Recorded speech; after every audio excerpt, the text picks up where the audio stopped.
여러분 안녕하세요. 민법 연습 제13주 쟁점 정리 시작하도록 하겠습니다. 이번 주에는 저당권에 관련된 내용들 살펴보도록 하겠습니다. 먼저 저당권자의 방해배제 청구권인데요. 저당권 같은 경우에는 민법 214조가 준용되고 있죠. 그렇기 때문에 저당권자는 저당권에 기해서 방해배제를 청구할 수 있습니다.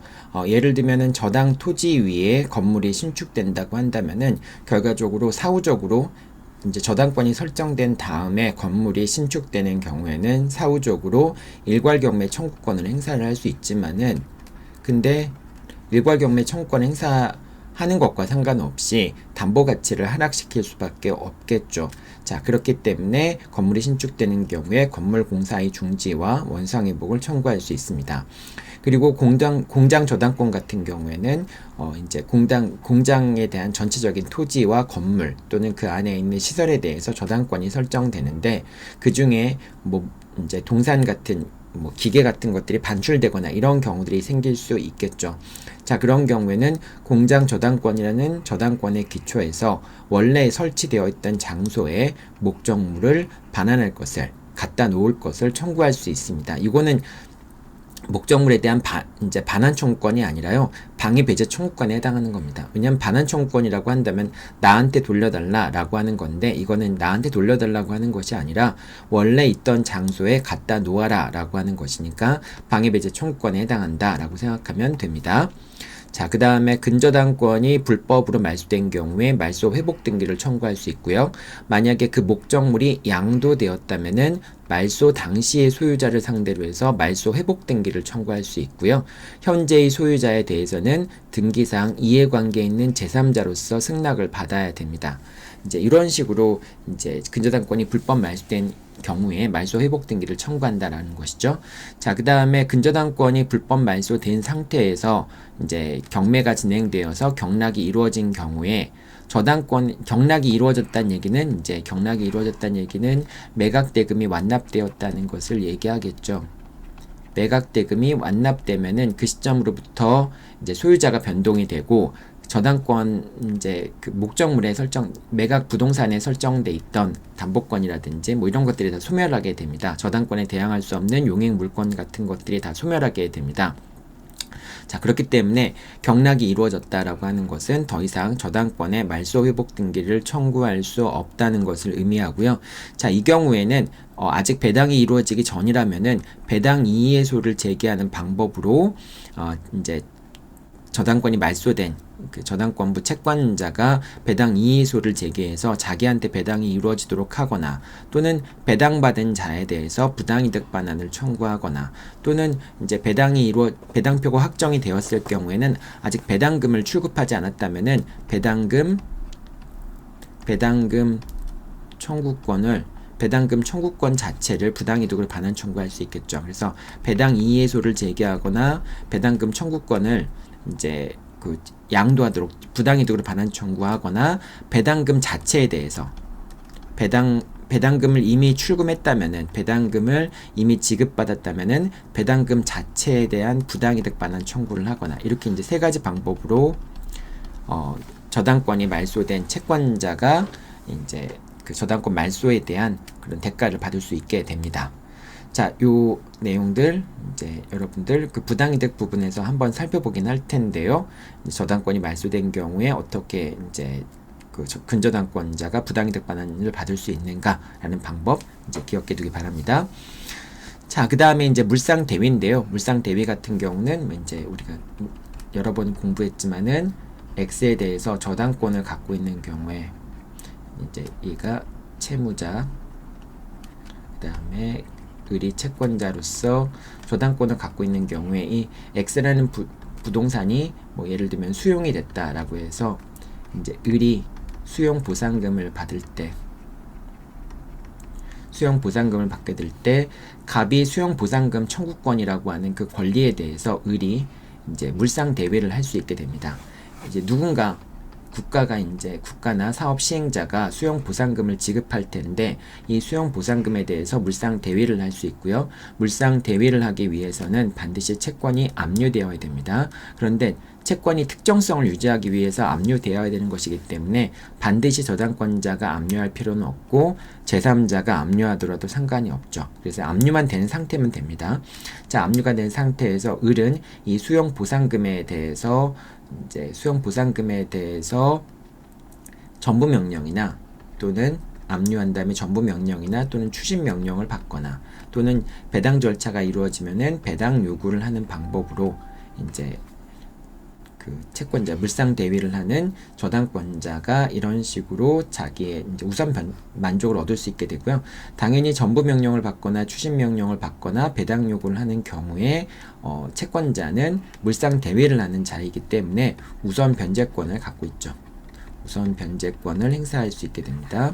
자, 그리고 이 경우에 전부 명령을 하거나 추심 명령을 하거나 배당 요구를 하는 경우에는 이제 강제 집행에 준하는 방법이긴 한데 원래 채권을 강제 집행하는 경우에는 당연히 집행 권한이 필요하죠. 판결문에 집행문을 부여받아야 되는데 이 경우는 이제 담보권자로서 채권을 강제 집행하는 것이기 때문에 그렇기 때문에 별도의 물상 이제 집행 권한 없이 자기가 물상 대위를 하는 자다라고 하는 것만 입증을 하면은 물상 대위라는 사실만 입증을 하면은 바로 이제 추심 명령을 받거나 전부 명령을 받거나 배당 요구를 할 수 있게 됩니다. 자, 일괄경매 청구권 같은 경우에는 이제 저당권이 설정된 다음에 건물이 지어진 경우, 여러분들이 건물이 지어진 경우, 완공된 경우를 얘기하는 건데 사실은 이제 저당권이 설정된 당시에 건물이 지어지고 있을 때는 건물의 외형과 규모를 예상할 수 있는 정도로 공사가 진행되었고 나중에 이제 경매 절차가 개시될 때 건물이 완공된 상태라고 한다면은 그 경우에는 일괄경매 청구권의 요건에 해당하는 것이 아니라 법정 지상권에 해당하는 것이죠. 그래서 이제 일괄 경매 청구권이라고 하는 것은 저당권이 설정된 다음에 그 다음에 이제 공사가 시작되어 건물이 완공된 경우 그런 경우에 적용될 수 있습니다. 자, 일괄 경매 청구권은 토지 소유자가 건물을 신축한 경우에 그런 경우에 적용되는데 그런데 이제 토지 소유자가 토지의 저당권을 설정한 소유자가 자신이 신축한 것이 아니라 제3자가 신축한 건물을 사후적으로 취득한 경우에도 일괄 경매 청구권을 행사할 수 있게 됩니다. 자, 그 다음에 건물의 매각대금으로부터는 우선 변제를 받을 수 없지만은 건물의 매각대금으로부터는 우선 변제를 받을 수 없습니다. 그러니까 일괄 경매를 청구할 수 있지만은 건물의 매각대금으로부터는 우선 변제를 받을 수 없다라고 하는 게 판례 입장이고요. 통설은 가능하다고 보는 견해들도 있습니다. 자, 그 다음에 저당권 양도 부분 살펴보겠습니다.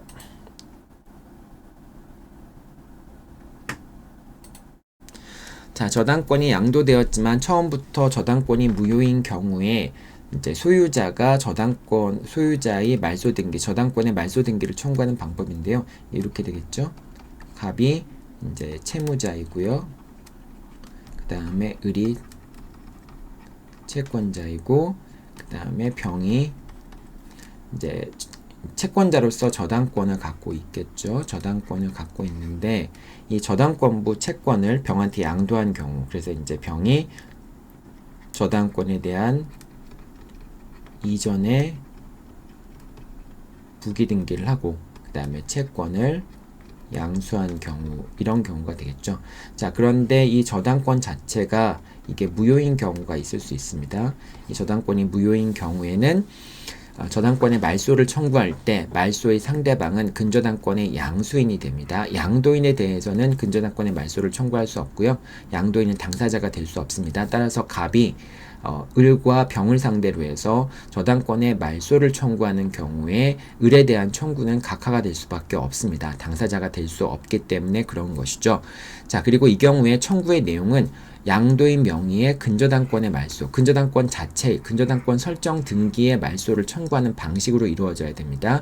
이 경우에 근저당권 이전의 부기 등기는 말소의 대상이 되지 않습니다. 근저당권 이전의 부기 등기는 근저당권 설정 등기가 말소되면은 직권으로 말소되기 때문에 그렇습니다. 따라서 이 경우에 말소의 대상이 되는 것은 근저당권 설정 등기가 되는 것이고요. 그 다음에 그 근저당권 말소의 상대방은 근저당권의 양수인, 즉 병을 상대로 상대로에서만 근저당권의 말소를 청구할 수 있다라고 하는 겁니다. 여러분들 요거는 이제 그 가등기의 양도의 경우에도 마찬가지예요. 가등기가 양도돼서 가등기 이전에 부기등기가 맞춰졌을 때 가등기 이전에 부기등기가 맞춰졌을 경우에 그런 경우에 가등기가 무효였다면은 이 가등기가 무효였다면은 그때 갑이 가등기의 말소를 청구하는 방법은 병을 상대로 해서 가등기의 말소를 청구할 수 있고요. 그리고 그 말소의 대상이 되는 것은 가등기 자체가 말소의 대상이 되는 것이고 부기등기는 말소의 대상이 되지 않으며 가등기가 말소되면은 부기등기는 자동으로 직권으로 말소가 된다라고 생각하면 됩니다. 자, 그 다음에 저당권부 채권을 양도했을 때는 저당권부 채권을 양도했을 때는 저당권과 채권을 양도하는 것이니까 이 저당권의 양도 요건과 채권의 양도 요건을 모두 갖추어야 하겠죠. 따라서 저당권 이전에 부기등기가 있어야 되고 채권 양도의 대항 요건, 즉 확정일자 있는 승낙이나 통지나 승낙이 있어야지만 그래야지만 채권이 양도된다라고 볼 수 있습니다. 그런데 경우에 따라서는 저당권 이전의 부기등기와 채권 양도의 통지 요건이 또는 채권 양도를 합의한 다음에 통지하는 시점이 달라질 수도 있겠죠. 자, 그렇게 귀속이 일시적으로 달라지더라도 저당권은 유효하다라고 합니다. 원래 채권이 먼저 넘어가고 저당권 이전에 부기등기가 되기 전이라고 한다면은 저당권은 더 이상 담보할 이제 피담보 채권이 없는 거나 마찬가지잖아요. 하지만 그 경우에도 저당권 자체는 유효하다라고 얘기합니다. 자, 그리고 양도인은 저당권으로부터 배당을 받을 수는 없습니다. 자, 부기등기가 맞춰져 있지 않은 경우 이제 당연히 양도인 같은 경우에는 더 이상 이제 그 채권자가 아니기 때문에 저당권 자체에 대해서 경매를 청구할 수는 있지만은 그러니까 등기부상으로는 채권이 양도되고 저당권 자체 아직 부기등기가 맞춰지기 전에는 양도인 명의로 저당권 설정 등기가 있지만은 그래서 경매를 청구하더라도 아니면은 또 배당 절차에 참가하더라도 배당을 받을 수는 없게 됩니다. 자, 그 다음으로 저당권 이전에 부기등기는 있었지만은 채권 양도 통지가 없거나 채권 양도가 안 된 경우도 있을 수 있겠죠. 자, 이런 경우에 저당권의 양수인은 등기부상으로 저당권에 이전에 부기등기가 있었으니까 저당권자로 등기되어 있는 거라고 볼 수 있겠죠. 자, 그렇기 때문에 경매 신청하는 것은 가능합니다. 하지만 채무자 같은 경우에는 채권 양도의 대항 요건을 갖추지 못했다는 이유로, 즉 저당권을 양수한 자가 저당권을 양수했지만 저당권자로 기재되어 있지만은 이제 피담보 채권이 존재하지 않는다는 걸 이유로 해서 이제 그 대항 요건을 갖추지 못했음을 주장하는 걸로 해서 청구 이의 소송을 제기하거나 청구 이의를 제기하거나 그렇게 할 수 있습니다. 이제 결과적으로 채무자는 양수인이 배당받지 못하도록 할 수 있는 그런 이제 절차를 밟을 수가 있게 되는 것이 되겠죠.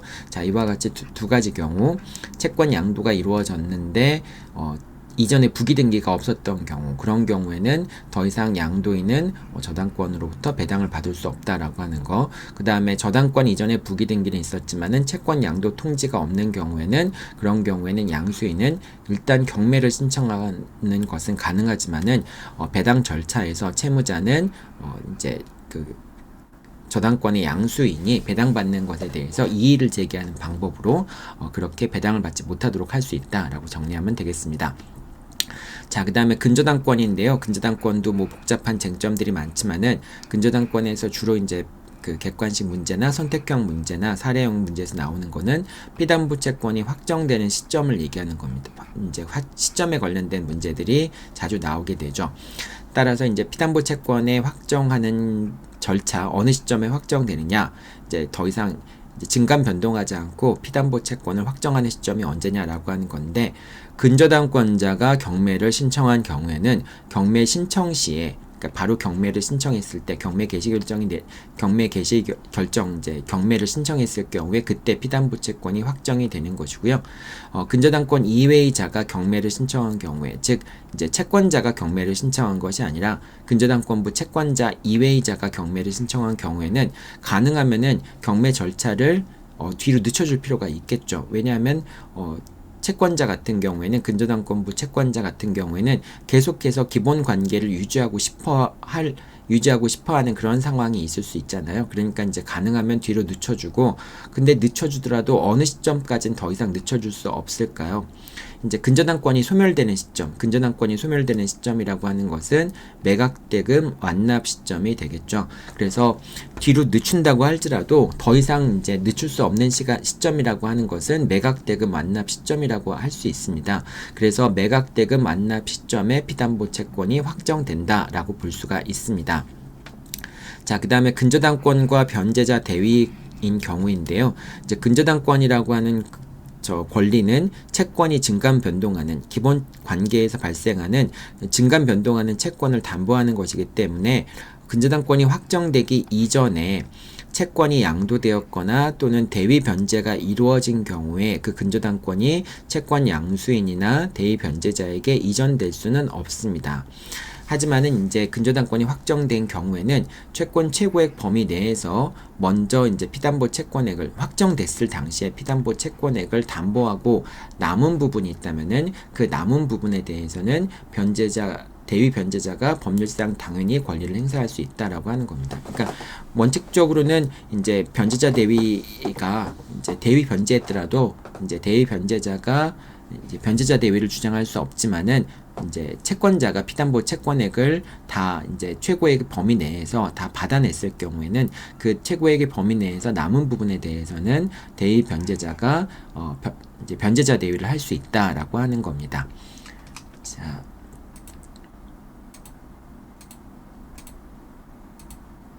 그 다음에 이제 공동저당에 관련된 내용인데요. 여러분이 공동저당을 공부할 때는 반드시 변제자 대위를 공부를 해야 됩니다. 왜냐하면 공동저당 같은 경우에 이제 X 토지와 Y 토지, Z 토지가 있을 때 이 부동산에 대해서 이게 채무자 소유 이거나 또는 물상보증인 소유인 경우, 즉 한 사람의 소유인 경우에는 이런 경우에는 이제 공동저당에 관한 법리들이 그대로 적용이 되는데, 그런데 뭐 X는 채무자 소유이고 Y는 물상 보증인 소유이다. 이런 경우에는 X와 Y 사이에는 이제 공동저당에 관한 법리가 적용되는 것이 아니라, 만약에 채권자가 Y에 대해서 경매를 먼저 신청했다라고 한다면은 그럼 Y가 이제 Y의 물상 보증인이 X에 대해서 변제자 대위를 할 수 있게 됩니다. 이제 공동저당의 후순위 저당권자 대위 이런 문제가 발생하는 게 아니라 변제자 대위의 문제가 발생을 하게 됩니다. 그래서 여러분들이 공동저당을 공부할 때는 반드시 변제자 대위를 함께 해야 될 필요가 있습니다. 자, 변제자 대위 효과에 대해서 일단 먼저 살펴보겠습니다. 변제자 대위 요건이 갖추어지게 되면 채권자의 채권자 갖고 있는 채권과 이에 부속된 권리는 변제자에게 이전이 됩니다. 그 채권자가 있고, 그 다음에 채무자가 있고요. 그 다음에 변제자가 있었을 경우에 채권자가 갖고 있던 모든 권리, 뭐 이제 보증인에 대한 권리, 물상 보증인에 대한 권리, 여기서 이제 보증 채권도 채권자가 갖고 있는 권리가 되겠죠. 그 다음에 이제 저당권도 채무자가 갖고 있던 재산에 대한 저당권이 있을 수 있지만은 뭐 이제 물상 보증인에 대한 저당권도 있을 수 있겠죠. 자, 어쨌든 채권자가 이 채무자에 갖고 있는 채권과 보증채권, 저당권 이런 모든 권리들이 다 변제자한테 귀속이 됩니다. 자, 그게 변제자 대위의 기본적인 특성이라고 볼 수 있겠죠. 그래서 변제를 했으면은 이 변제자가 변제한 것이 채무자한테 변제해서 당연히 구상권을 취득해야 됩니다. 구상권을 취득해야지만, 왜 변제자 대위라고 하는 것은 구상권을 담보하기 위한 그런 권리이기 때문에 그런 것이죠. 변제자가 채무자한테 변제를 해서 구상권을 취득하게 되면은 이 구상권을 담보하기 위해서 채권자가 갖고 있던 채권과 보증채권 또는 뭐 저당권 등 담보권 등 모든 권리가 변제자한테 이전이 됩니다. 이제 이 경우에 법정 대위 같은 경우에는 당연히 등기 없이도 이전되는 것이고요. 또 임의 대위 같은 경우에는 채권 양도에 대한 요건을 갖추어서 그래서 이제 이전이 된다라고 생각하면 됩니다. 자, 그리고 일부 대위의 경우도 있는데요. 예를 들면 채권자가 채무자에 대해서 갖고 있던 금액이 1억의 채권액이었는데, 근데 그 중에서 5천만 원만 변제했을 경우에는, 이제 변제자가 5천만 원을 변제했을 경우에는 채권자도 5천만 원의 채권을 갖고 있고 변제자도 5천만 원의 구상금 채권을 갖게 되는 것이잖아요. 이제 그러면은 이 채권자 갖고 있던 저당권과 채권과 보증채권 이런 것들이 절반만 변제자한테 귀속이 됩니다. 자, 그렇게 되면은 저당권 같은 경우에도 절반만 변제자한테 넘어가게 되니까 공동 저당권, 그러니까 채권자도 저당권을 갖게 되고 변제자도 저당권을 갖게 돼서 저당권을 공유하게 되겠죠. 하지만 이 경우에도 채권자가 우선 변제를 받고 변제자는 채권자가 변제하고 남은 것에 대해서 우선 변제를 받을 수 있다라고 하는 겁니다. 자, 이제 변제자 대위 효과에서 제일 어려운 것은 변제 대위자 사이의 관계라고 볼 수 있겠죠. 그래서 변제자 이제 그 대위를 했을 경우에, 이제 대위를 할 수 있는 자들이 여러 명 있었을 경우에 그 대위를 할 수 있는 자들 사이에서는 어떤 관계가 형성이 되느냐라고 하는 부분을 여러분들이 알아야 되는데, 요 5가지 5를 일단 법조문에 나와 있는 내용들을 여러분이 먼저 정확하게 이해할 필요가 있겠죠. 자, 먼저 1호 보겠습니다. 자, 보증인 같은 경우에는 미리 전세권이나 저당권의 등기에 그 대위의 부기 등기를 하지 아니한다면, 그러면은 전세물이나 저당물의 권리를 취득한 제3자에 대해서, 이게 제3취득자라고 얘기하죠. 에 대해서 채권자를 대위하지 못하게 됩니다. 결과적으로 이제 이 경우에는 대위의 부기 등기를 해야지만 제3취득자에 대해서 변제자 대위를 주장할 수 있다라고 하는 것이 되겠죠. 이 전세권이라고 하는 것도 역시 이제 담보 물권으로서 전세권이 종료가 되면은 담보권으로서 존속하기 때문에 저당권과 같이 취급이 되는 것이죠. 자, 결과적으로 보증인 같은 경우에는 이제 그 대위의 부기 등기를 하지 아니하면 채무자가 이제 갖고 있던 재산에 대해서 내가 채무자 갖고 있던 저당권에 대해서 이렇게 되는 거죠. 채권자가 있고요. 그러니까 이 채무자라고 하죠. 채권자가 있고, 그 다음에 병이 변제자인데, 여기서 채권자가 이 X 부동산에 대해서 저당권을 갖고 있는 경우에 이제 만약에 변제자가 변제를 하게 되면은 채권자의 저당권이 그대로 병한테 귀속이 되는 것이죠. 자, 그랬을 때 이 X 부동산을 취득한 정이 있는데, 이게 이제 제3취득자라고 하는 거죠. 제3자라고 얘기할 수 있겠죠. 이 정에 대해서 병이 변제자 대위를 주장하기 위해서는 X에 대해서 저당권에 대해서 대위에 부기 등기를 그래야지만 이 X 부동산에 대해서 내가 저당권을 취득했다, 변제자 대위에 의해서 저당권을 취득했다는 주장을 정한테 할 수 있게 됩니다. 만약에 대위에 부기 등기를 하지 않는다면은 더 이상 이 저당권이라고 하는 것이 내가 변제자 대위에 의해서 내가 취득했다라는 주장을 못하게 되는 것이고요. 결과적으로 피담보 채무가 변제가 되었으니까 이 저당권도 소멸하게 돼서 정은 저당권에 부담이 없는 그러한 X 부동산의 소유권을 취득하게 되겠죠.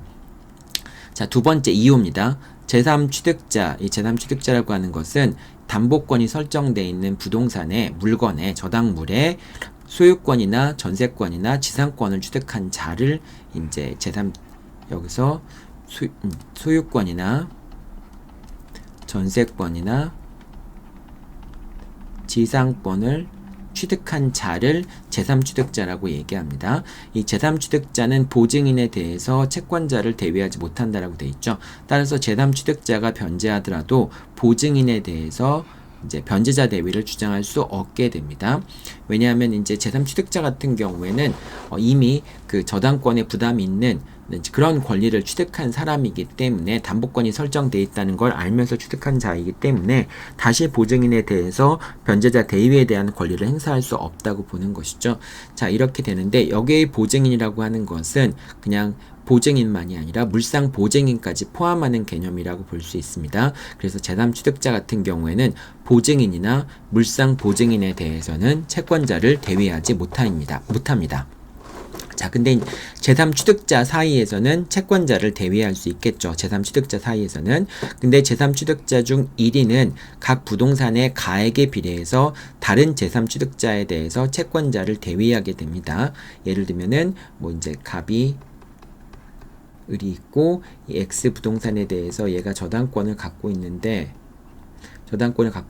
요 뭐 Y 부동산 이제 이 두 가지에 대해서 공동 저당권을 갖고 있는 경우가 있는데 요 X 부동산에 대해서는 병 1이 소유권을 취득했고 Y 부동산에 대해서는 병 2가 소유권을 취득했다라고 했을 경우에 병 1과 병 2는 제3취득자라고 얘기할 수 있겠죠. 제3취득자라고 얘기할 수 있는데 자, 그럴 때 이 제3취득자들은 이제 다른 갑의 이제 얘가 채권자니까요. 이 채권자가 갖고 있던 채권자 이제에 대해서 뭐 보증 채권을 갖고 있거나 또는 물상 보증인에 대한 담보권을 갖고 있을 때 이제 뭐 결과적으로 뭐 예를 들면 Z 부동산에 대해서는 물상 보증인이 제공한 담보물이고 그 다음에 을이 다른 사람에 대해서 이제 연대 보증인이나 이런 보증인에 대해서 보증 채권 같은 걸 갖고 있을 때 병 1이나 병 2 같은 제3취득자는 이 사람이 변제를 했다 할지라도 을이 갖고 있는 채권을 이제 취득하지 못하게 되는 겁니다. 그러니까 물상 보증인이나 보증인에 대해서 채권자를 대위할 수 없다는 것이니까 결과적으로 채권자가 갖고 있던 물상 보증인에 대한 담보권이나 또는 보증인에 대한 보증 채권을 병 1이나 병 2가 취득할 수 없다는 것을 의미합니다. 다만 이 경우에 병 1이 변제했다면은 그래서 이제 구상권을 취득했다면은 병 1은 이제 그 채권자가 갖고 있던 병 2 Y 부동산에 대한 Y 부동산의 소유권을 취득한 병 2에 대해서 이제 다시 채권자를 대위할 채권자가 이제 X 부동산과 Y 부동산에 대해서 저당권을 갖고 있을 테니까 X 부동산을 취득한 병 1이 이제 채무를 대신 대위 변제하게 되면은 그러면 을이 Y 부동산에 대해서 갖고 있던 저당권을 병 1이 대위할 수 있습니다. 즉 취득하게 된다라고 하는 것이죠. 자, 그랬을 때 병 1과 병 2 사이에서의 관계는 예를 들면 요 채무가 3억 원이었다. 3억 원이었고 그 다음에 X의 가치가 2억 원이었고 그 다음에 Y의 가치가 1억 원이었다라고 하는 경우에는 그런 경우에는 만약에 병 1이 3억 원을 변제했을 경우에 그런 경우에 Y에 대해서 이제 채권자가 Y에 대해서 갖고 있는 저당권을 병 1이 취득할 수 있는데 그럴 때 이제 X와 Y에 대해서 이제 Y 부동산에 대해서는 1억의 범위 내에서만 저당권을 취득할 수 있게 됩니다.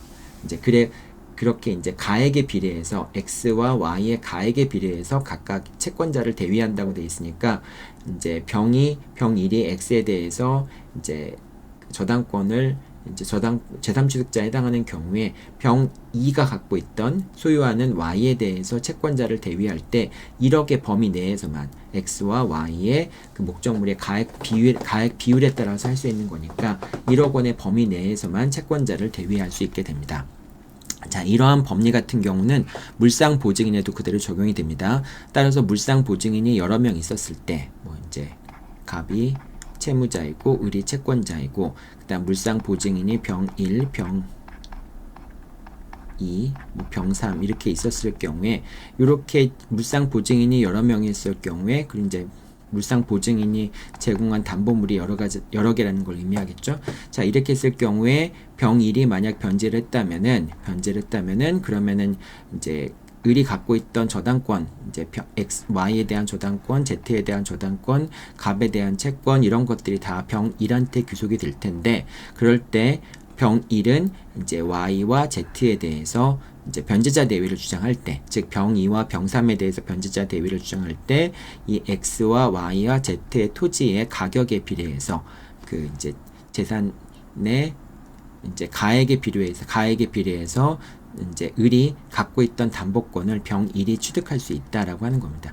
만약 가치가 똑같다면은 Y에 대해서는 채권액의 3분의 1에 대해서 채권자를 대위하고 Z에 대해서는 3분의 1 범위 내에서 채권자를 대위하게 된다라고 생각하면 되겠죠. 자, 그 다음에 이제 마지막 5호인데요. 자기의 재산을 타인의 담보로 제공한 자, 즉 물상 보증인을 얘기하는 것이 되겠죠. 자, 물상 보증인과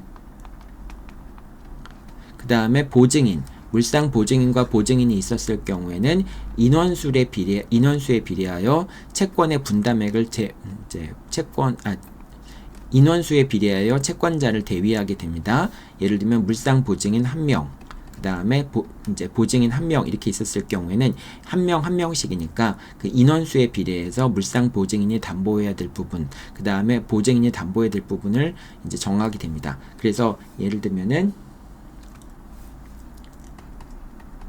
갑이 있고 을이 있고 채무자가 있는데 물상 보증인 병이 있고요. 그 다음에 그 보증인,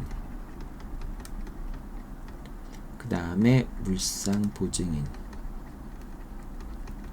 그리고 이게 채권액이 뭐 예를 들면 1억 원이 채권액이다 라고 했을 경우에 이렇게 물상 보증인이 변제를 하거나 또는 보증인이 변제를 하게 되면은 채권자가 갖고 있던 권리, 즉 갑에 대한 채권 1억 원의 채권, 그 다음 물상 보증인이 갖고 있던 저당권, 그 다음에 보증인에 대해서 갖고 있는 1억 원의 보증 채권,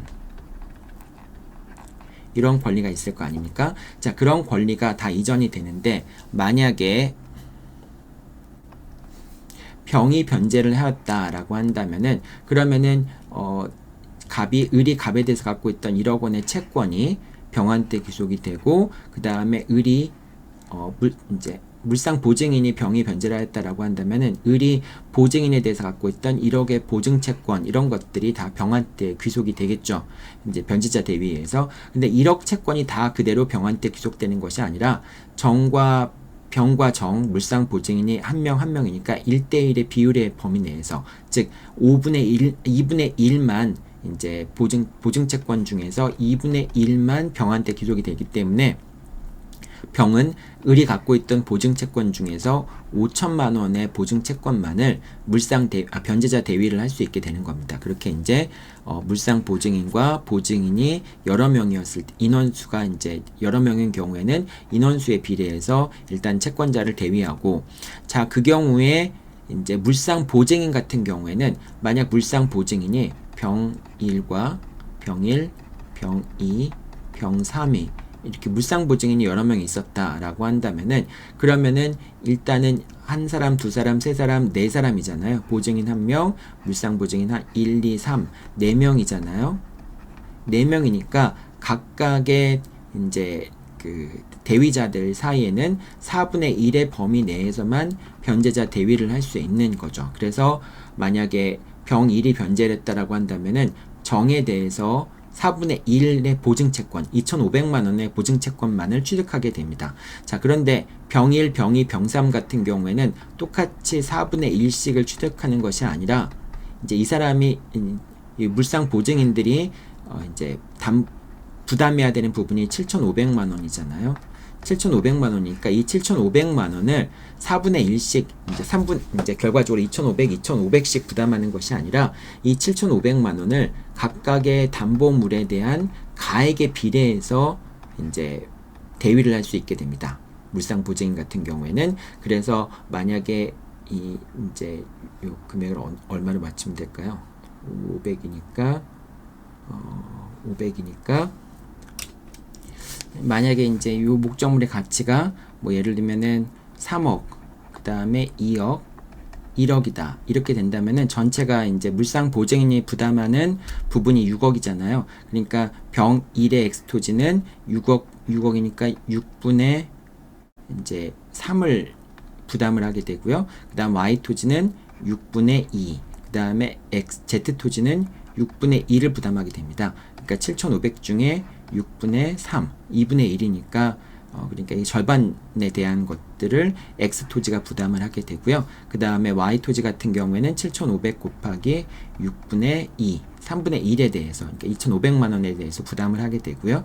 Z에 대해서는 이제 7,500 중에 6분의 1, 이제 이 금액에 대해서 이제 병 3이 부담을 하게 됩니다. 그래서 만약에 이제 그 정이 변제를 했다라고 한다면은 정은 자신이 부담하는 부분 2,500만 원을 제외한 나머지 부분인데 X와 Y와 Z에 대해서 을이 갖고 있는 저당권을 대위 취득하게 되는데 X에 대해서는 이제 아까 7,500만 원 곱하기 2분의 1 범위 내에서 이제 채권자를 대위하게 되고 병 1에 대해서는 2,500 범위 내에서 3분의 1이니까 거기에 대해서 병 1의 Y에 대해서 대위를 할 수 있고 저당권 행사할 수 있고 병 3에 대해서는 7,500의 6분의 1 범위 내에서 즉 Z 토지에 대해서 저당권을 행사할 수 있게 됩니다. 이런 식으로 이제 그 물상 보증인이 수인인 경우에는 이제 앞에 거에 준해서 그 이제 보증인 분담 부분을 제외하고 물상 보증인의 분담 부분만을 합친 거에 대해서 가액에 비례해서 채권자를 대위한다라고 생각하면 됩니다. 자, 이 경우에 물상 보증인이 대위를 하거나 보증인이 대위를 하는 경우에도 반드시 제1호의 규정을 준용한다. 즉 제1호 같은 경우에는 대위에 부기등기를 해야지만 제3취득자에게, 제3취득자라고 하는 것은 저당권이 설정되어 있는 부동산의 소유권이나 지상권이나 전세권을 취득한 사람을 말한다고 했죠. 그 제3취득자에 대해서 변제자 대위를 주장하기 위해서는 반드시 대위에 부기등기를 해야 된다라고 하는 겁니다. 여러분 요 5가지 내용들, 이제 1호부터 5호까지 내용들을 잘 기억하고 있어야 되겠죠. 요 법조문은 여러분들한테 주어지는 것이니까 여러분들이 문제를 해결할 때 이 조문을 잘 기억해 두고 있다가 이 자체를 좀 외우기는 쉽지 않거든요. 이제 요 조문이 여러분한테 주어지는 거니까 여러분이 이 조문을 보고서 잘 해석할 수 있으면 되겠죠. 자, 추가적으로 몇 가지 설명할 게 있는데 제3취득자의 경우에는 물상 보증인이나 보증인을 대위할 수 없습니다. 이건 이제 다시 아까 여기서 얘기했죠. 채권자를 대위하지 못한다고 돼 있죠. 자, 제3취득자 같은 경우에는 목적물의 소유권, 지상권, 전세권을 취득한 자를 의미한다라고 얘기했죠. 이거는 이제 법상에 나오는 정의입니다.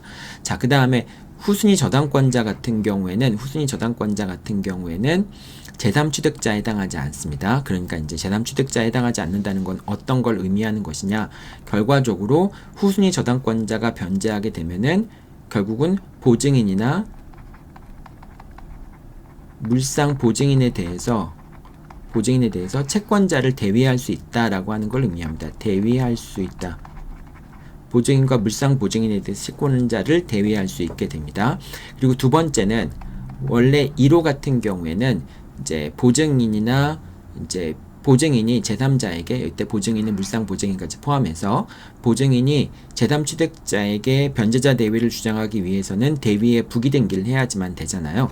그런데 제3취득자, 후순위 저당권자 같은 경우는 제3취득자가 아니기 때문에 대위에 부기등기가 없더라도 보증인이나 이제 물상 보증인은 후순위 저당권자에 대해서 변제자 대위를 주장할 수 있다라고 하는 겁니다. 즉, 두 가지가 다 의미가 있는 거예요. 대위, 이제 후순위 저당권자 같은 경우는 제3취득자가 아니기 때문에 당연히 보증인과 물상 보증인에 대해서 변제자 대위를 주장할 수 있고요. 또 한 가지는 또 이제 보증인이나 물상 보증인의 입장에서도 후순위 저당권자에 대해서는 대위에 부기등기가 없더라도 변제자 대위를 주장할 수 있다라고 하는 겁니다. 자, 이 변제자 대위에 관련돼서는 이거 이제 채권법에 나오는 내용이긴 하지만은 여러분들이 공동저당을 할 때는 이 내용들을 다시 한번 잘 정리해 둘 필요가 있습니다. 자, 그리고 이제 공동저당에 관련된 내용들 살펴보도록 하죠. 자, 공동저당 목적물이 모두 채무자 소유이거나 모두 물상 보증인 소유인 경우가 있을 수 있겠죠. 자, 이런 경우에 이제 저당에 대한 법 규정들이 적용이 됩니다. 첫 번째, 공동저당이 모두 채무자 소유이거나 물상 보증인 소유인 경우에 동시에 배당이 이루어지게 된다면은 목적물의 경매 대가에서 비례해서 배당이 된다라고 하는 겁니다. 동시에 경매 절차가 진행이 되어서 배당되는 경우에는 경매 대가에 비례해서 배당이 되는데 이때 이 경매 대가라고 하는 것은 뭐 예를 들면 X 물건이 있고 Y 물건이 있고 Z 물건이 있을 때 이 세 가지가 경매가 동시에 진행되었을 때에는 각각의 경매 매각 대금에 비해서 뭐 이게 뭐 2대 가치가 3대 2대 1이다라고 한다면은 그러면은 X 부동산에 대해서는 전체 채권액의 6분의 3, 2분의 1 범위 내에서 6분의 2, 6분의 1 범위 내에서 이제 채권자의 채권이 배당이 된다라고 얘기하는 겁니다. 자, 이때 경매 대가는 매각 대금에서 경매 비용과 이거는 최선순위로 배당되는 거죠. 그 다음 만약에 선순위 채권액이 있다면은 이 선순위 채권액은 그 선순위 채권자, 우선 변제권, 선순위 채권자가 우선 변제권을 행사할 수 있는 것이기 때문에 경매 대가에서 그 금액을 뺀 나머지 금액만을 가지고 경매 대가를 산정을 하게 됩니다. 그리고 저당권 설정 이전에 가압류가 된 경우에는 그런 경우에는 가압류 채권자나 저당권자나 서로 우열이 없는 거니까 가압류 채권자도 저당권자와 동순위로 배당을 받게 되는데 그 동순위로 배당받게 되는 금액 같은 경우에도 저당권자가 우선 변제권을 행사할 수 있는 금액이 아니니까 그 금액 같은 경우에도 목적물의 매각대금에서 공제가 되어서 경매 대가가 산정이 된다라고 하는 겁니다. 그것도 여러분들 잘 기억해 둬야 되겠죠? 자, 이렇게 이제 동시배당 같은 경우에는 목적물의 가액에 비례, 경매 대가에 비례해서, 즉 이제 매각 대금에서 비용을 봉제할 것을 공제되어야 될 금액을 봉제한 나머지를 가지고 그 경매 대가에 비례해서 이제 배당을 받게 되는 것이고요. 만약에 임시배당을 하는 경우에는, 그런 경우에는 먼저 경매가 실시된 부동산에 대해서 피담보 채권액 전액에 대해서 우선 변제를 받을 수 있고, 이제 그렇게 이제 먼저 경매가 이루어진 부동산의 후순위 저당권자 같은 경우에는 이제 후순위 저당권자 대위의 문제가 발생을 하게 됩니다. 그래서 이제 갑이 있고 채권자 을이 있고요. X 부동산과 Y 부동산이 있고, 이 X 부동산에 대해서는, X, Y에 대해서는 을이 1순위고, 만약에 이제 병 1이 2순위고 병 2가 2순위인 경우에, 만약에 동시에 배당이 이루어진다면은, 그러면 이제 목적물의 가액에 비례해서 이제 배당이 이루어지기 때문에 병 1과 병 2는 그 범위 내에서 남는 이제 담보 가치에 대해서 배당을 받을 수가 있게 되는 것이 되겠죠. 자, 그런데 만약에 을이 X에 대해서 먼저 배당을 실시하는 경우라고 한다면은, 그러면은 이제 을이 X에 대해서 다 우선 변제 받아가는 거니까 동시에 배당된 경우보다 병 1이 더 부담스러울 더 변제를 덜 받을 수밖에 없겠죠. 따라서 그런 경우에 동시에 배당되었다면은 을이 Y에 대해서 받을 수 있는 금액에 대해서 병 1이 우선 변제권을, 이제 변제자 후순위 저당권자 대위를 할 수 있게 됩니다. 그래서 이제 병 1은 X, Y에 대해서 을이 동시에 배당되었다면 배당받을 수 있는 금액, 뭐 1대1이라고 한다면 이제 채권액이 1억이고요. 그 다음에 이 X와 Y의 가치가 1대1이라고 한다면은 이게 이제 나중에 5천만 원씩 이렇게 배당받을 수 있었을 거 아니에요. 자, 그런데 을이 X에 대해서 먼저 경매를 신청하는 바람에 1억을 다 배당받았다라고 했을 경우에는, 을이 Y에 대해서 5천만 원을 배당받아갈 수 있는 그런 저당권에 대해서 저당권을 병 1이 취득한다라고 하는 겁니다. 자기가 받지 못한 범위 내에서 이 5천만 원의 저당권을 행사해서 자기도 이제 Y에 대해서 배당을 받아갈 수 있다라고 하는 것을 의미합니다. 이게 이제 후순위 저당권자 대위라고 얘기할 수 있겠죠.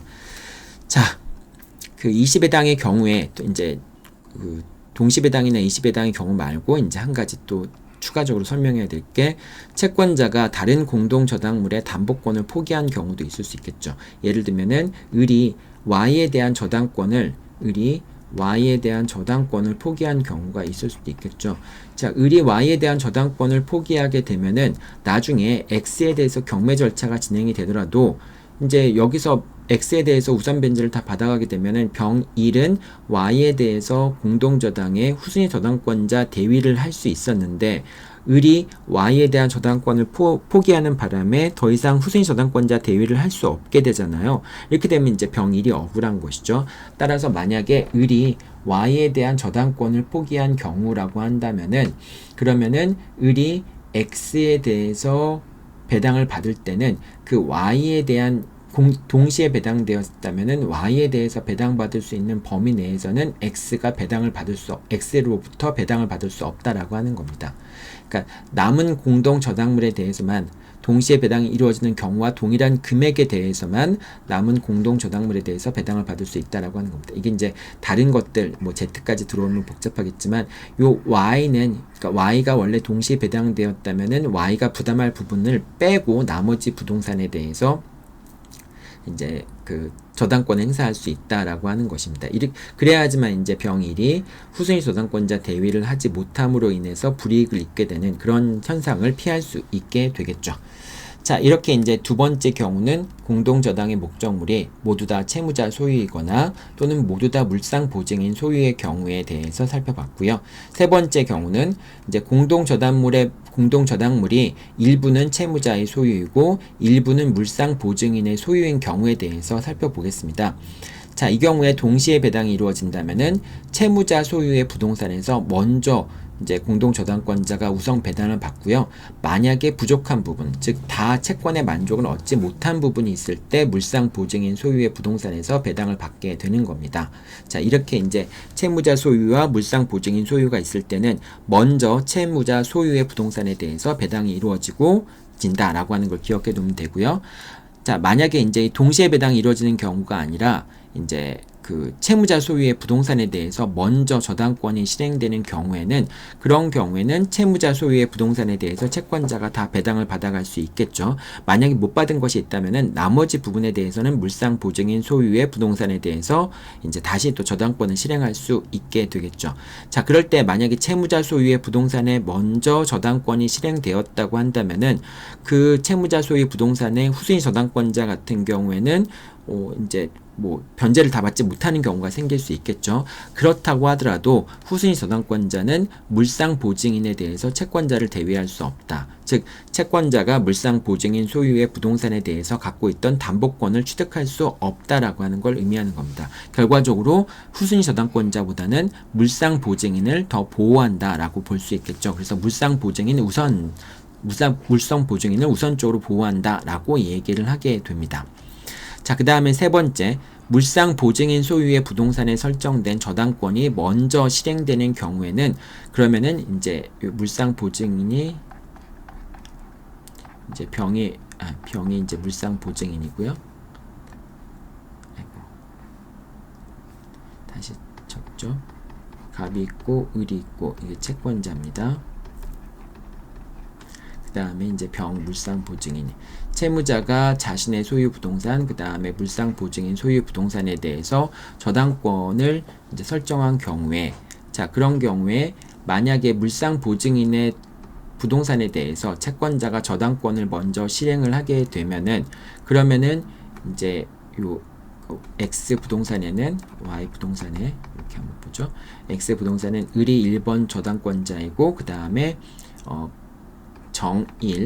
정이가 2번 저당권자이다 라고 이렇게 봤을 때, 정1 같은 경우에는 이제 갑에 대한 채권자라고 볼 수 있고요. 정2 같은 경우에는 병에 대한 채권자라고 볼 수 있겠죠. 후순위 저당권자니까. 물론 이제 이 경우도 물상 보증인이 될 수는 있겠지만은, 어쨌든 기본적으로 이제 요 정일은 X 부동산에 대해서 후순위 저당권을 갖고 있는 사람이고, 정이는 Y에 대해서 후순위 저당권을 갖고 있는 사람이라고 봤을 경우에, 만약에 을이 Y에 대해서 먼저 저당권을 실행하게 된다라고 한다면은, 그러면은 그거에 대해서 이제 만약에 을이 만족을 얻었다라고 한다면은 병이 갑을 대위해서 대위 변제한 거나 마찬가지잖아요. 자, 그렇기 때문에 병은 갑에 대해서 구상권을 취득하게 되고, 병은 이제 구상권을 취득한 것을 담보하기 위해서 을이 갖고 있던 저당권이라든지 갑에 대한 채권, 이런 것들을 병이 다 취득하게 됩니다. 자, 이런 경우에 이제 병이 결과적으로 이제 변제자 대위에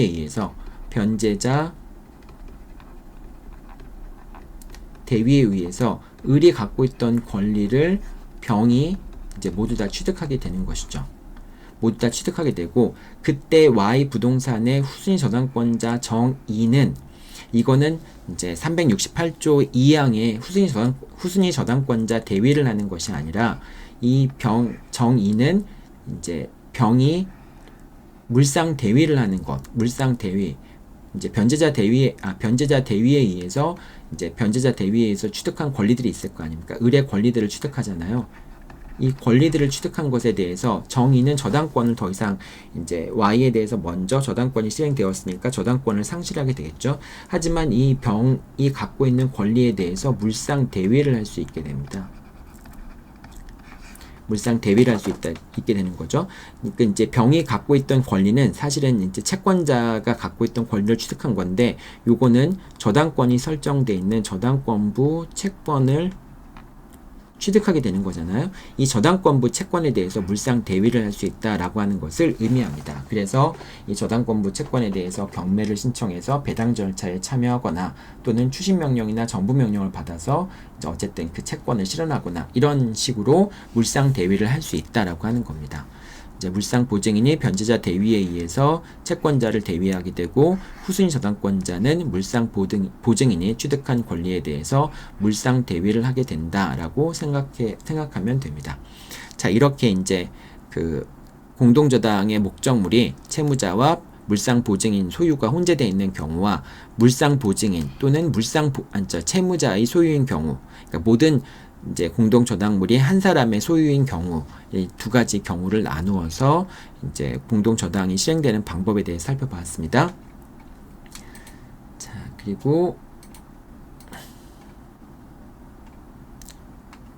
변제자 대위와 이제 공동 저당 두 가지를 좀 비교를 해보면요, 이제 갑이 있고 을이 있고 채권자, 그 다음에 이게 채무자. X 부동산에 대해서 이제 이렇게 저당권을 설정해 준 경우가 있을 수 있고요. 갑이 있고 을이 있고 이제 채권자이고 그 다음에 이제 변제자 대위를 하는 거. 이제 병이 변제자라고 얘기했을 때 그 다음에 여기서 이제 요 X 부동산에 후순위 저당권자가 있을 경우에 이제 이 Y가 있고요. 이 두 가지 공동 저당을 설정해 놓고 요 X에 대해서 후순위 저당권자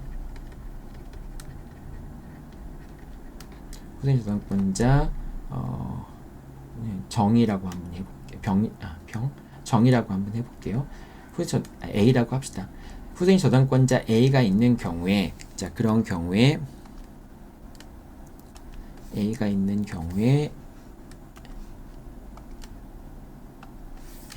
경우에 이 A와 변제자, 이제 변제자 같은 경우에 병이 되겠죠.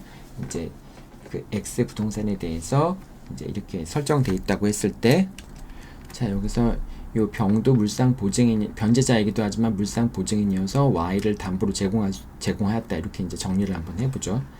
자, 이 경우에 A는 만약에 이제 을이 X에 대해서 먼저 저당권을 실행하게 되면은 동시에 배당받을 수 있는 범위 내에서 A는 Y에 대해서 채권자를 대위한다. 이제 후순위 저당권자 대위라고 얘기를 하죠. 이때 대위하는 것, 결과적으로 을이 Y에 대해서 갖고 있던 저당권을 A가 취득한다라고 하는 것을 의미합니다. 자, 여기서 이제 병이 물상 보증인이라고 보고, 병이 변제했을 경우에 병은 이 X에 대해서 을이 갖고 있던 저당권을 취득하게 되잖아요. 이 저당권을 대위한다는 얘기는 결과적으로 을이 X에 대해서 갖고 있던 저당권을 취득한다라고 하는 것을 의미하는데, 자, A가 Y에 대해서 저당권을 취득하는 것과 변제자가 X에 대해서 저당권을 취득하는 것, 즉 변제자 대위에 의해서 저당권을 취득하는 것과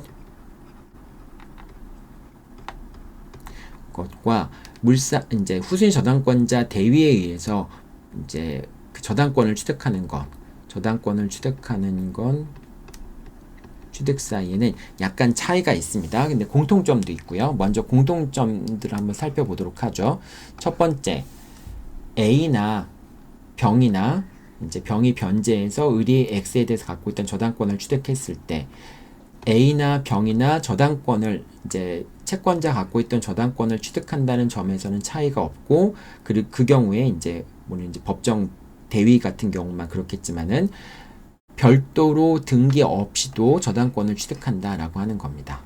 그래서 변제자 대위 경우는 채권자를 대위하게 되고, 공동저당의 후순위 저당권자는 이제 그 저당권을 취득하게 된다라고 하는 점에서는 동일하게 되고, 이 경우에 등기가 없더라도 저당권을 취득하게 된다라고 얘기할 수 있습니다. 따라서 만약에 이 Y 부동산에 설정돼 있던 저당권을 을이 불법적으로 말소했거나, 내가 변제를 다 받았으니까 말소해주겠다라고 해서 말소를 했거나, 또는 여기에는 을도 내가 병으로부터 변제를 다 받았으니까 X에 대해서 갖고 있던 저당권을 말소하겠다라고 해버리면은, 이제 을도 Y에 대한 저당권을 말소해버리거나, 요 밑에 있는 경우도 X에 대한 저당권을 말소해버리면은, 결국은 A나 병이 자신이 취득했던 채권자 갖고 있던 저당권을 취득해서 저당권자가 되었는데 을이 저당권자도 아니면서 저당권을 말소한 결과가 되잖아요. 그렇기 때문에 A나 이때 병도 모두 말소 회복 등기를 청구할 수 있겠습니다. 물상 보증인이 변제자 대위를 하는 경우 후순위 저당권자는 변제자에 대한 채권을 피보존 채권으로 하여 회복 등기를 대위에 행사할 수 있다. 자, 이거는 뭐냐면은 이렇게 모두 다 회복 등기를 청구할 수 있고, 만약에 물상 보증인이 변제자 대위를 하는 경우, 즉 이제 이 물상 보증인에 대해서 먼저 경매를 신청해서 이게 이제 결과적으로 Y에 대해서 채권자가 배당을 받아가는 바람에 결과적으로 병이 물상 보증인이 대위 변제를 하게 된 그런 상황이라고 한다면은, 그러면은 당연히 병은 이제 X에 대해서 저당권을 을이 불법적으로 말소하게 되면은 병은 당연히 이제 을에 대해서 말소 당시의 소유자에 대해서 X 부동산에 대한 저당권의 말소 회복 등기를 청구할 수 있게 되겠죠. 자, 그럴 경우에 Y에 대한 후순위 저당권자가 뭐 예를 들면은 정의 후순위 저당권자였다라고 얘기하면은, 이 후순위 저당권자는 만약에 이게 이제 X에 대한 저당권이 말소되지 않았다면은 병은 변제자 대위에 의해서 을이 갖고 있던 저당권이라든지 채권 같은 걸 취득하게 되고, 정은 거기에 대해서 물상 대위를 할 수 있게 되잖아요. 그런데 만약에 을이 X에 대한 저당권을 말소를 했다라고 한다면은, 이제 여기가 정이 물상 대위를 행사하기 어렵게 되니까, 그런 경우에는 정은 병에 대한 채권을 피보존 권리로 해서 병이 이제 갑에 대해서 저당권 말소 회복 등기를 청구할 수 있는 권리를 대위 행사하는 방식으로 해서 결과적으로 물상 대위권을 행사할 수 있게 된다라고 하는 겁니다. 여러분들 이 내용들이 쉽지가 않겠지만은 어쨌든 요 내용들을 머릿속에 집어넣어서 어떤 관계로서 이게 이제 실행이 되는지 그런 부분들을 여러분이 잘 공부를 해야 되겠죠.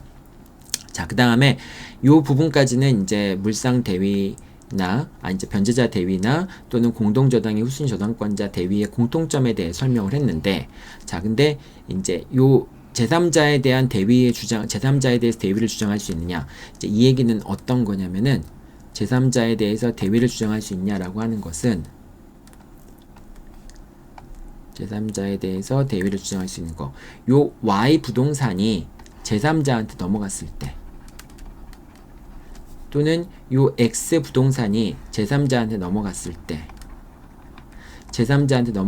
때 이때 공동저당의 후순위 저당권자 대위를 주장할 수 있는지, 즉 내가 Y에 대해서 368조 2항에 따라서 저당권을 취득했다, 또는 요 X를 제3자가 취득했을 때 변제자 대위에 의해서 내가 변제자 대위에서 저당권을 취득했다라고 하는 주장을 할 수 있는지 여부가 문제가 되는데요.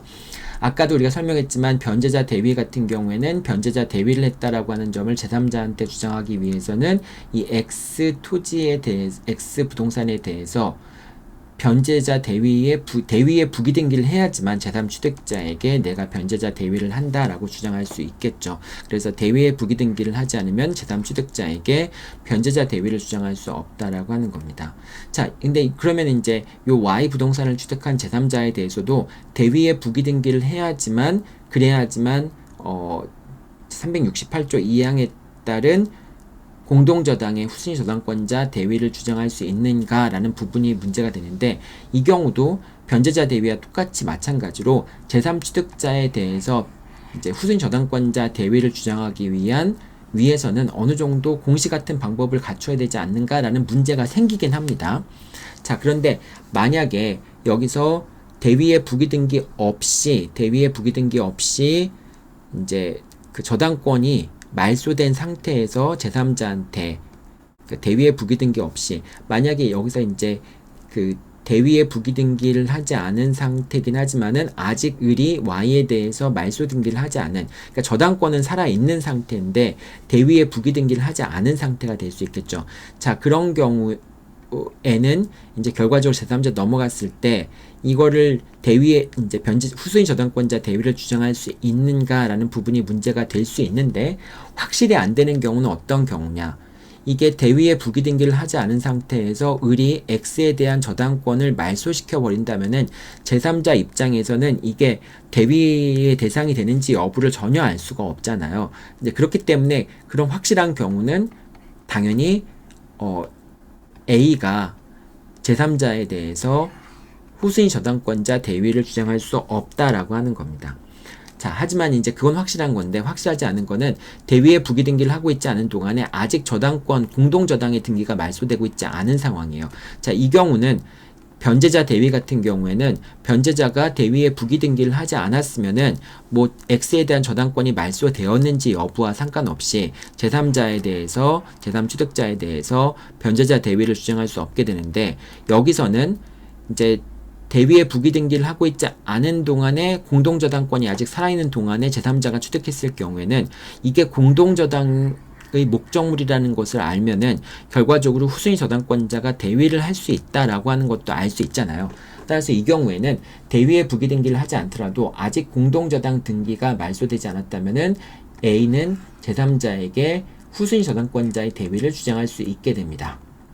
자, 그런데 이제 대위에 부기등기를 하지 않고 을이 Y에 대한 공동저당권 등기 자체를 말소해버리면은 제3자는 이 Y가 공동저당의 목적물이라는 것을 알 수 있는 방법이 없기 때문에 이런 경우에는 A는 제3자에 대해서 후순위 저당권자의 대위를 주장할 수 없게 됩니다. 이제 요 밑에의 경우와 아래의 경우가 좀 차이가 있는 거죠. 그래서 결국 변제자 대위 같은 경우에는 뭐 저당권이 말소되었는지 여부와 상관없이 이제 말소되지 않더라도, 저당권이 말소되지 않더라도 대위에 부기등기를 하지 않으면은 제3취득자에게 변제자 대위를 주장할 수 없는데, 요 공동저당의 후순위 저당권자 대위 같은 경우에는 대위에 부기등기를 하기 전이라도 저당권이 말소되지 않았으면은 여전히 A는 제3취득자에게 변제자 대위를 후순위 저당권자 대위를 주장할 수 있지만, 대위에 부기등기도 하지 않고 아예 이제 그 공동저당의 등기도 말소된 경우라고 한다면은 그런 경우에 A는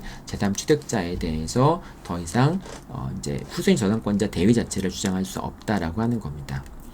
자, 여기서 그래서 마지막에 확실한 거는 대위에 부기등기 없이 말소된 상태에서 제3자에게 대항하지 못한다. 이런 경우에는 채권자와 채무자에게 저당권이 불법 말소된 것에 대해서 손해배상을 청구할 수 있다라고 하는 겁니다. 자, 요 내용들 상당히 어렵죠, 여러분들. 어렵지만은 그래도 정리를 꼭 해놔야 되는 내용들입니다. 자, 그 다음 마지막으로 공동저당과 사행에 대해 살펴보도록 하겠습니다. 자, 사행위가 성립하는지 여부를 판단하기 위해서는 목적물의 가치에서 이제 만약에 우선 변제권이 있는 부분이 있다면은 그걸 공제하고 어떤 가치가 남아 있을 경우에, 이제 그럴 때 이제 가치가 남아있는 경우에만 사회가 성립하게 되잖아요. 그래서 이제 그 공동저당에 따라서 이제 결과적으로 우선 변제권의 범위가 어떻게 되느냐, 이제 그러니까 피담보 채권액이 얼마나 있느냐에 따라서 그 해당 부동산에 이제 만약에 이제 갑이 X의 소유자이고 채무자이고 을이 채권자인데 요 갑이 X에 대해서 X를 이제 제3자한테 팔았을 경우에 이게 이제 사행위가 되는데, 근데 만약에 이 X가 담보로 제공돼 있다라고 한다면은, 여기 저당권이 설정돼 있다라고 한다면은 이 저당권에 대해서 이제 어떤 저당권자가 X 부동산에 대해서 우선 변제를 받아가게 되니까 그 범위 내에서는 X 부동산이 일반 채권자의 공동담보로 제공되어 있는 재산이라고 할 수 없겠죠. 을과 같은 사람들이 여기서 받아낼 수 있는 것이라고 할 수 없기 때문에 그 저당권에 의해서 담보되는 피담보 채권액을 공제하고 남은 것이 있다면은, 뭐 예를 들면 요게 1억짜리 물건인데 여기에 뭐 5천만 원짜리 저당권이 설정돼 있다라고 한다면은 이 X 가치는 5천만 원이 되는 거죠. 그래서 이 5천만 원이 남아 있으니까 이 5천만 원짜리 물건을 처분한 것에 대해서 이제 사행위가 성립할 수 있고, 그런데 만약에 이 1억짜리 X 부동산에 대해서 1억을 피담보 채권으로 하는 저당권이 설정돼 있다라고 한다면은 이 X라는 재산에 대해서는 저당권자가 우선 변제권 1억이라고 하는 우선 변제권을 갖고 있기 때문에 이 X는 더 이상 일반 채권자의 담보에 제공되어 있는 일반 채권자들의 책임 재산이라고 일반 채권자들을 위한 책임 재산이라고 볼 수 없겠죠. 이제 그거를 뭐라고 표현하냐면은 일반 채권자들을 위한 공동담보가 아니라고 표현을 하죠.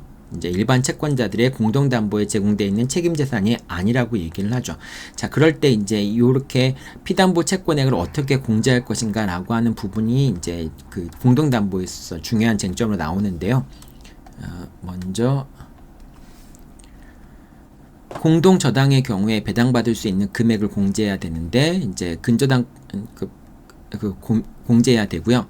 자, 그다음 근저당권 같은 경우에는 채권 최고액의 범위 내에서 실제 발생한 피담보 채권액을 이제 나중에 확정되어 있는 피담보 채권액을 공제해서 그래서 이제 사행위 성립 여부를 검토를 하게 됩니다. 자, 구체적으로 모두 채무자 소유이거나 모두 물상 보증인 소유인 경우에는 부동산의 경매 대가에 비례하여 물건의 대가를 이제 판단해서 그래서 공제하고 남은 것들이 있으면은 거기서 사행위가 성립했다라고 하는 부분을 판단하게 됩니다. 즉 뭐 이제 X 부동산과 Y, Z 부동산 이 각각이 뭐 예를 들면 1억이다, 1억이다, 뭐 이게 1억이다 이렇게 이제 가치가 이렇게 돼 있을 경우에 가치가 이렇게 산정되었는데 그런데 나중에 이제 뭐 실제 채무액은 얼마냐면은 뭐 3억이었다, 아니 3억 1억 5천이었다.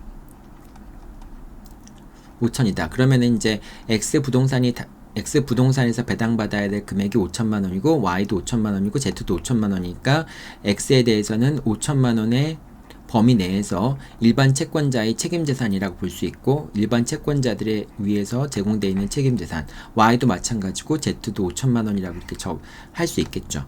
자, 이와 같이 모두 채무자 소유이거나 모두 물상보증인 소유인 경우에는 목적물의 가액에 비례해서 피담보 채권액을 나눠서 이렇게 공제를 한 다음에 남은 것이 있으면은 그러면은 그 남은 것을 가지고 사행위가 성립했는지 여부를 판단하게 됩니다.